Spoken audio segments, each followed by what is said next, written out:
All right, we're going to be looking at the all-time Cincinnati Bengals team. We're obviously going to be doing this video of the offense, and overall, we're going to give you a little preview of what the Cincinnati Bengals are about organization-wise. So let's go at it.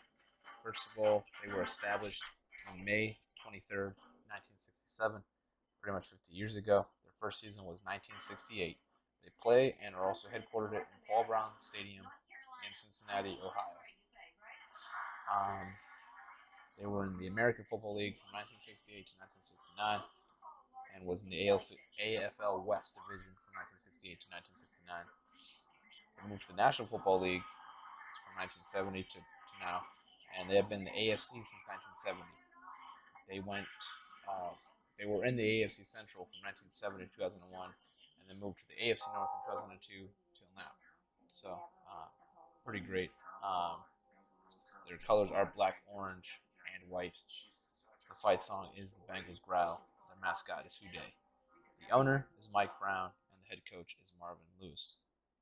Overall, looking at what they got right now, 0 league championships, but they have won 2 AFC titles.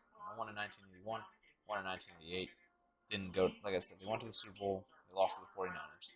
They have won 9 division titles, though. In the AFC Central, they won it in 1970, 1973, 1981, 1988, and 1990. In the AFC North, they won in 2005, 2009, 2013, and 2015. They have been to the playoffs 14 times, and they are 1970, 1973, 1975, 1981, 1982, 1988, 1990, 2005, 2009, 2011, all the way to 2015. Where they have played, well, from 1968 to 69 in Nippert Stadium, 1970 to 1999 in Riverfront Stadium, and ever since 2000, Paul Brown Stadium. Overall, this is a team that's been dying, really, as winning a Super Bowl. Right now, they are one of 13 teams that have not won a Super Bowl at all. But they have been to the Super Bowl. They have been to the Super Bowl. Overall, fantastic team. They have a good history. They're a loud fan base. The only problem is they would like a Super Bowl, and they haven't been there since 1988. And previously, when they get to the playoffs, they don't get past the wild card round. So if they would love it, I know they would love to get really deeper and most likely a Super Bowl title. So we'll have to see how that goes. But as of right now, these are the Cincinnati Bengals, and we'll see what their future holds in terms of title-wise. All right, so quarterback is going to be Ken Anderson. The Cincinnati Bengal quarterback from 71 to 86, played all of his years in Cincinnati, was a pretty solid QB, got him to a Super Bowl. Of course, you know about Boomer Science, you know about Andy Dalton, but Ken Anderson is the epitome of what you need. He's an MVP winner. He's been to 4 Pro Bowls. He's been an All-Pro. He's a guy that can dominate a game and was very dominant. Pretty much during his time. Overall, it's the guy that honestly did pretty well in the postseason. Wasn't too terrible. Unfortunately, 2-4. But that's a guy that has playoff experience. That's won games. And he was able to just be that key piece. Everyone knows who Ken Anderson is if you're a Cincinnati Bengal fan. I mean, he is the epitome of, just a really underrated quarterback in the National Football League ever. So people don't really know about Ken Anderson, but he's fantastic. So yeah, he's going to be the QB. Okay, so we aren't going to go with any fullback, but we are going to go with a running back on this team, and it's going to be Corey Dillon. Again, if you're not sure, Corey Dillon was one great running back for the New England Patriots in that, those Super Bowl wins that they had. Honestly, without Corey Dillon in the mix, I don't know where they would be. I mean, Tom Brady's great and all, and the Pats were really great, but Corey Dillon is a big contributor to the Super Bowl wins. You gotta definitely acknowledge that. Now, Corey Dillon is part of the Bengals, very big, big time. He's contributed to Cincinnati in a large amount of ways for all of his 7 years he's been there. His first 7 years. His last 3 years, of course, were in New England. But yeah, this is a guy that, yeah, he's all around fantastic. A guy that really, there was never really a time where he was slumping, really. I mean, this is a guy that has over 11,000 rushing yards, almost to 100 rushing touchdowns. A guy that also is pretty good at the receiving end of it. And just a fast man, just a really fast guy. You know, if I said 2 of their Super Bowls, he was a part of just 1. But he was still a part of that Pats offense that was pretty dynamic. I really wish he would have won more than just 1 ring. But yeah, this is a guy that's a 4-time Pro Bowl or Super Bowl champion, coming, you know, straight out of Seattle. So went to Franklin High School, went to University of Washington, and ended up, you know, being a very big contributor to the Cincinnati Bengals offense in the 90s and early 2000s. So yeah, for sure.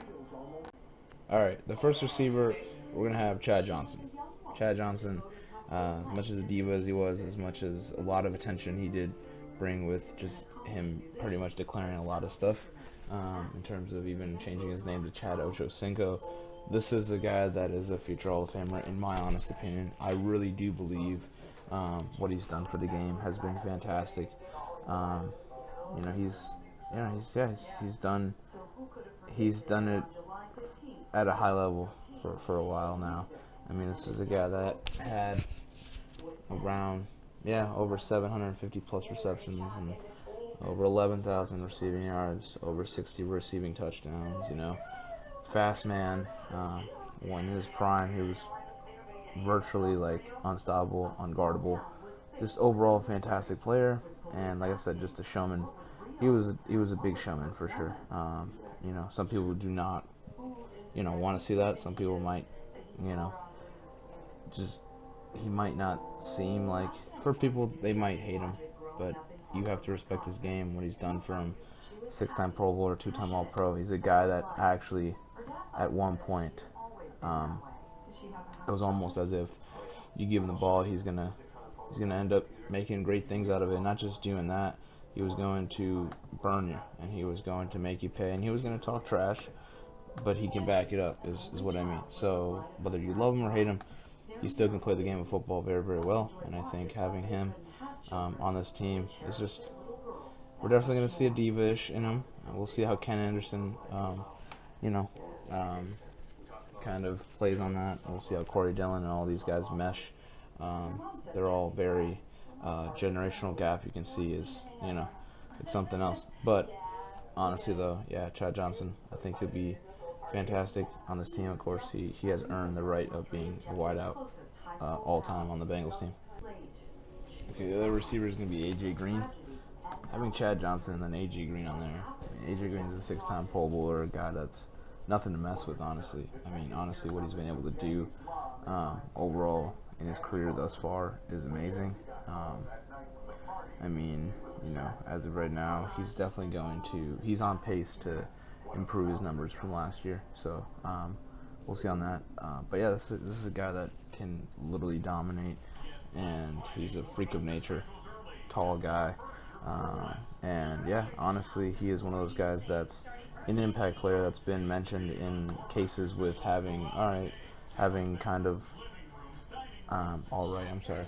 he's been in cases where he's been praised as being one of the best, you know, with the Julios of the world, Julio Jones and the Dez Bryant at a point. Dez Bryant has kind of took a huge bound down, but like, you know, Julio, Tony Browns, you know, those kind of guys. Like, he honestly was a part of that clique in terms of, you know, he's one of those top receivers in the game, and I think he is. When healthy, when everything, and when everything's clicking, yes, he is one of the best receivers in the game. So, honestly, in my honest opinion, I think him and Chad Johnson, or Chad Ochocinco, whichever one you prefer, it's going to be a great passing attack. I just really do see that, especially since Ken Anderson is a pretty solid QB, very underrated. So yeah, I can't wait to see what these two do together. The slot receiver is going to be Isaac Curtis. He's a 4-time Pro Bowler, a guy that played for the Cincinnati Bengals from 1973 to 1984, played all of his years in Cincinnati. Had roughly his average receptions a year was like around 40, 35 to 40. So like I said, he's going to be a slot receiver that you get if you're in trouble. You're gonna dump it off to him, or make one of those really good slant routes work or whatever, down the seam, down the middle. So I believe in this guy. I think he's his potential though on this team is high, but his potential overall as a player of his career, I'd say was pretty good. He was a utility guy. He hasn't really been mentioned. He's not a Hall of Famer, but was a pretty good utility player for the Cincinnati Bengals, and like I said, one of the 3 best Cincinnati Bengal receivers in the game today. So, and the fact that Curtis has been there, especially when Ken Anderson was playing together, and they got to the Super Bowl together in the same year in '81. I think that's pretty good connection there, and I think Curtis will do well with Ken under center. Tight end is going to be Bob Trumpy. Bob Trumpy is a 4-time Pro Bowler and a 1-time All-Pro. A guy that was 12th round pick and ended up being a pretty solid tight end throughout the entire 70s era. He did play for about 9 years, so he retired at 32. He started his career at 23. Overall, this is a guy that, he really has not had the fantastic tight end numbers that you usually see today's day. But again, this is a different generation. This is a different era. So overall, what can I say other than that? Yeah, this is honestly where you draw the line of, well, what are we gonna do? Overall, Corey Dillon's great. AJ Green, Chad Johnson, great. Curtis is going to be effective. I think he's going to be effective. I think he'll definitely be more involved with blocking. He's a good receiver overall, and I think he was ahead of his time in terms of tight ends back then weren't really used much as weapons as they are today. They were used mostly as blocking tools and extra linemen, if you think of it. But yeah, I think Trumpy will fit super well, and I think the line will appreciate it. The line's gonna have no problem, in my honest opinion. It's a pretty good line. So, all right, now left tackle is Anthony Munoz. Anthony Munoz will be the left tackle of the Cincinnati Bengals team. I would say one of the best left tackles ever. I honestly believe that. I think the way he's played the game has been fantastic. Overall, like I said, just a fantastic guy. 11-time Pro Bowler, 9-time All-Pro, Hall of Fame. One of the best tackles of all time, like I've always said. A guy that barely missed games. A guy that was for 12 years there in Cincinnati.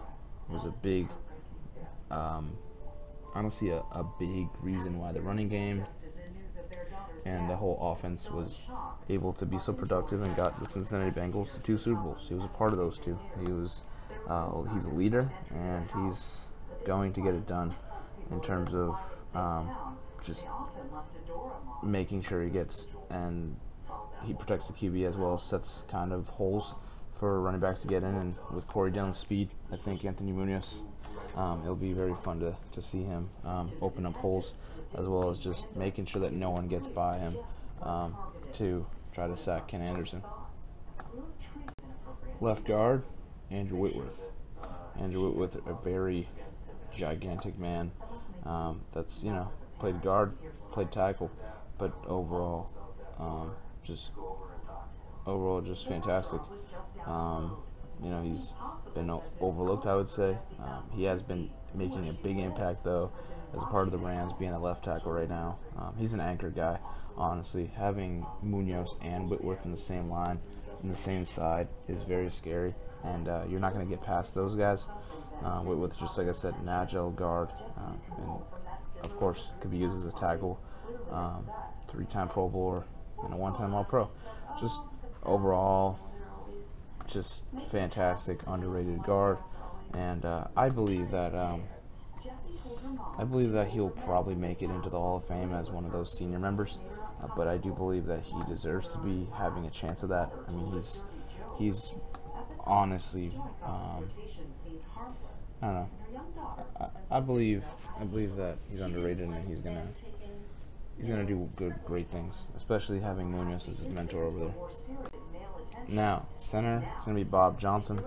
Bob Johnson is a one-time Pro Bowler, a guy that's pretty big, 6'5" center, honestly. A guy that played in Cincinnati all throughout the 70s and late 60s, 68, 69.